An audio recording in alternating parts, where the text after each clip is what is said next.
Professor Long, can you tell us about your research and what kind of research questions are you currently addressing? Sure, I would love to tell you about my research. I'm very passionate about my research and the research questions, but you can call me Georgina. You don't have to call me Professor Long. So I work in a very multidisciplinary group. What I do relies and requires a team science approach and a team in the clinic as well. So I'm a medical oncologist. That's really the first and foremost and the thing I'm passionate about. So I see patients. I see anywhere between 60 to 80 patients a week, and I have a clinical team that works with me.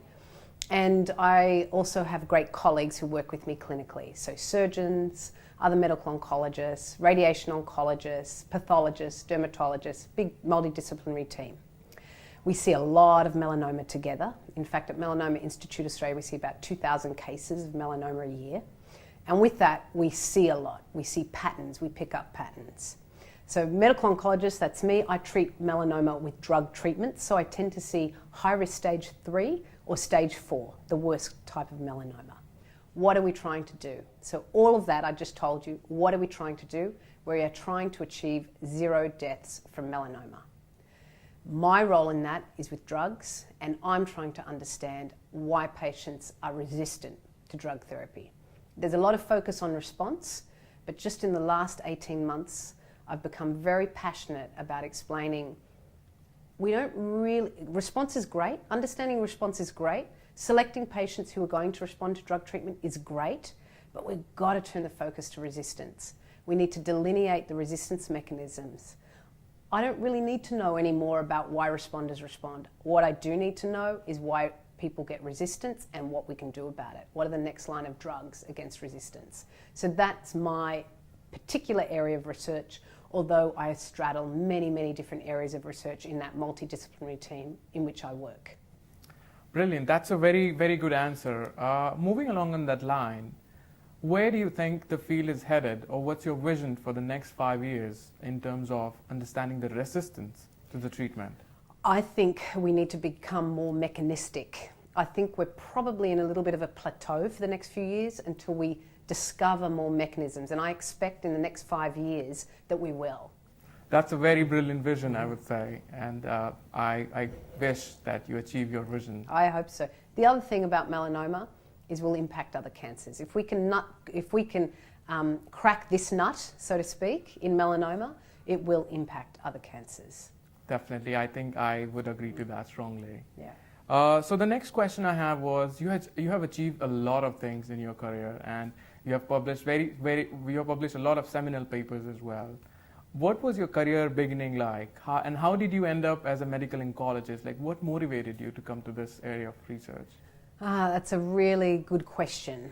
I've always liked pathways and understanding mechanisms, and in truth, I actually started my academic training after I finished school in science and law. I quickly realised law was not my thing, that I loved to observe things and try and deconstruct them. Rather, in law, it's a man-made or human-made system.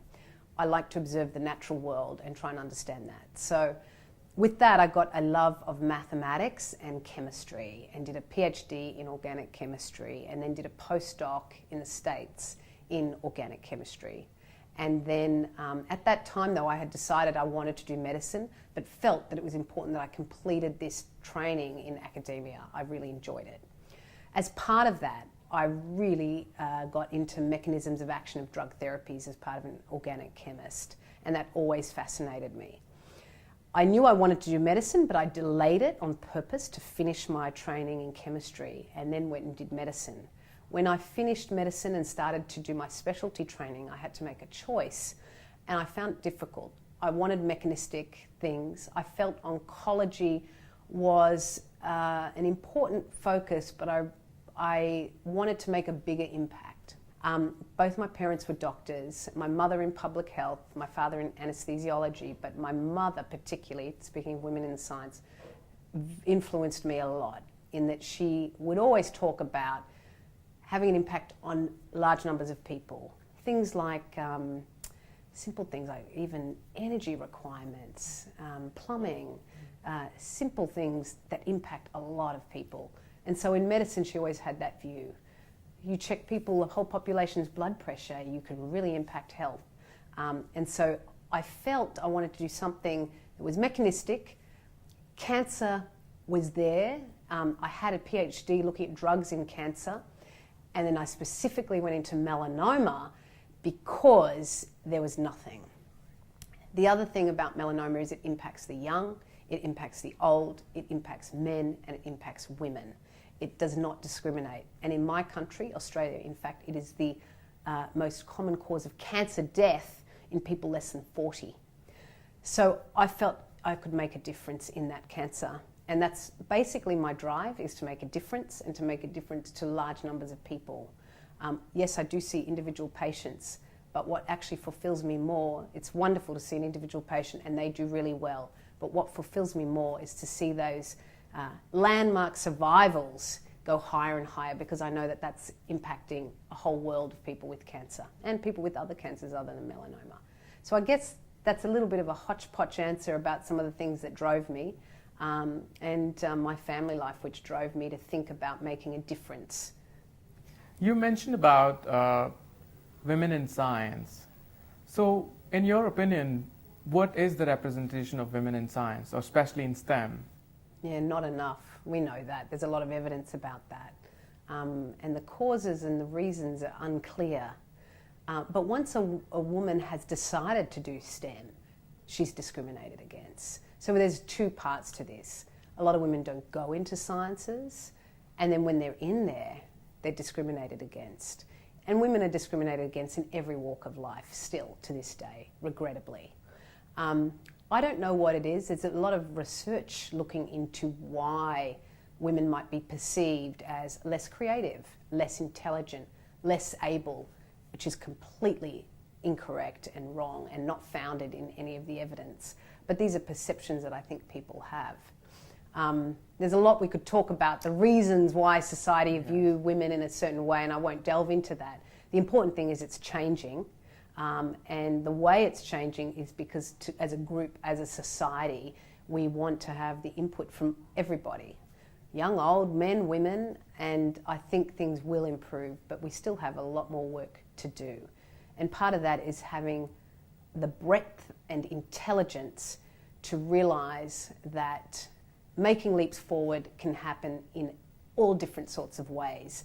And it doesn't have to be the way that you've seen or recognise or are comfortable with all the time.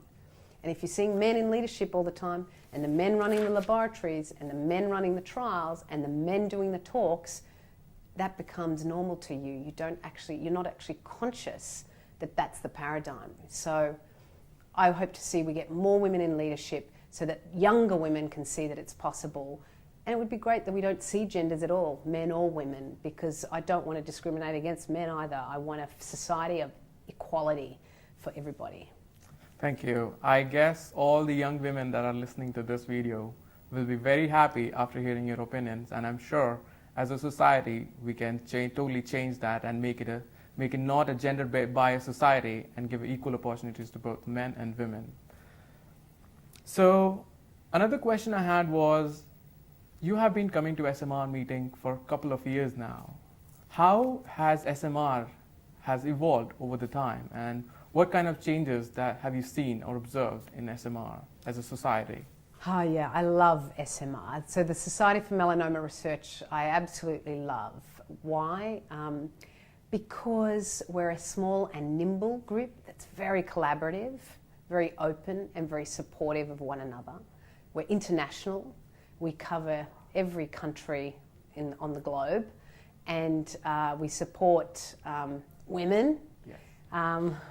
I have the honour of taking over as president of SMR. I think I am the first woman too to be president. Congratulations. I think. So I'm very proud of that.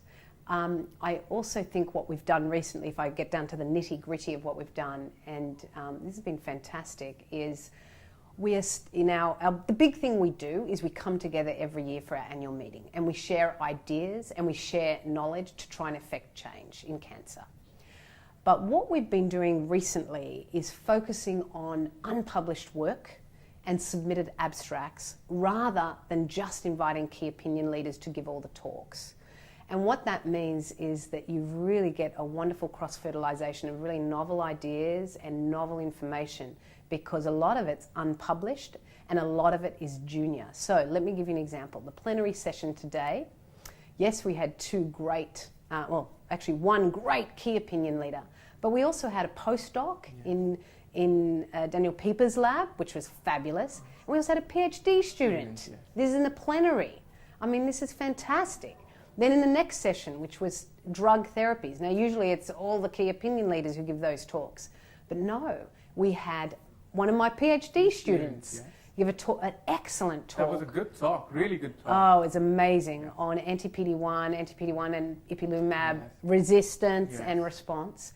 And that's a PhD student who's very junior, is up there in a big session giving unpublished data, the airtime, and she's a woman. So that to me was fabulous. And we've got another PhD student from our laboratory talking on natural killer cells, Hansel Lee, fantastic. Another young man who's doing brilliant things, just like Tuba's doing brilliant things. So I think SMR is collaborative. We don't see gender. Female president. Supportive people around me. The previous president, excellent, Keith, Martin McMahon, and the president-elect, which I won't announce, but it's fabulous. What is the one piece of advice that you would give to trainees, especially young trainees, and more especially if they're young women? That's a great question. And I have a lot of young people who work with me, and I love it. I absolutely love it. And a lot of young women. I mentioned Tuba, but Ines Silva's here. 2 fabulous posters I highly recommend. Amazingly intricate work. Jenny Lee, another young woman from MIA. So all these wonderful people who are giving these amazing research presentations. But my advice would be this, and as a woman who doesn't have a lot of role models ahead of me in leadership positions, it has been hard, it's been a struggle to have a voice that is taken seriously. But it's worked because I've had some key people who've supported me. Regrettably, it has to be men in a setting where there's a lot of discrimination, because that voice gets heard. But eventually things change. This is only an interim that's going to happen. Eventually things will change, that we don't need that we will be equal. But I've had wonderful mentors and great men who have supported me, and great women, but there's just not enough of them around, right? So the one thing one of my mentors once said to me when I was starting to be asked to do a lot of things, I think it might have been 2010, 2011, and he said, "Georgina, do you want to do it? Does it attract you?" And I said, yeah, but I just don't have the time. And he said, "Don't worry about that. If you want to do it, just do it. It'll fit in. You'll make it happen. Is it going to help you? Do you like it? Is it something you want to be part of? Do it. Just say yes. It'll fit in. You'll make it happen." So try not to find reasons not to do something. Just say yes, and things work out.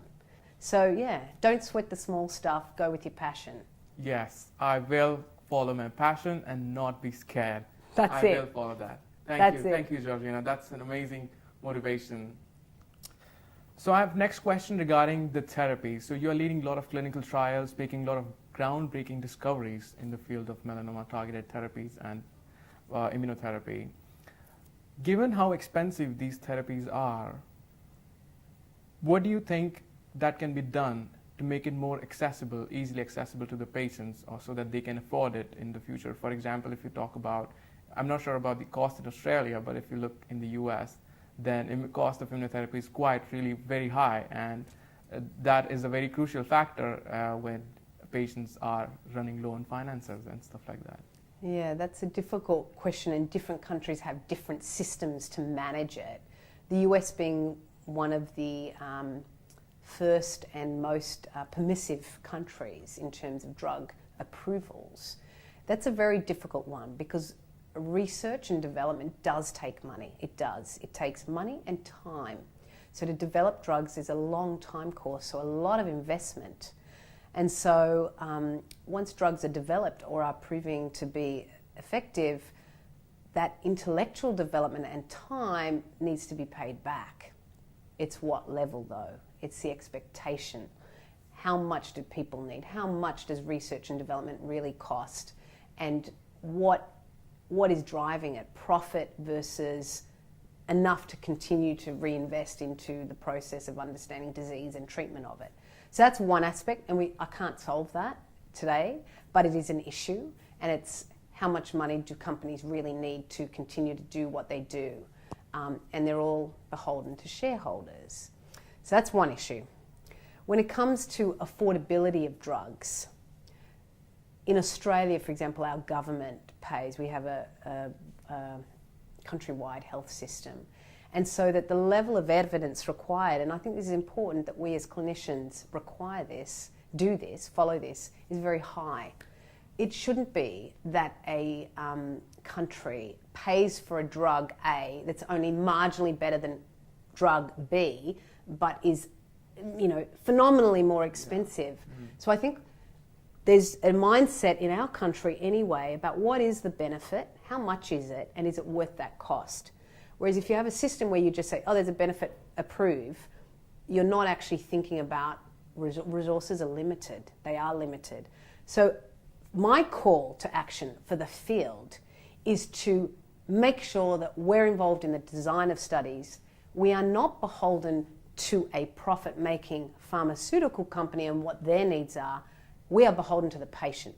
And we owe it to society to advise those pharmaceutical companies to do the best things they can do with their drugs to create a large benefit.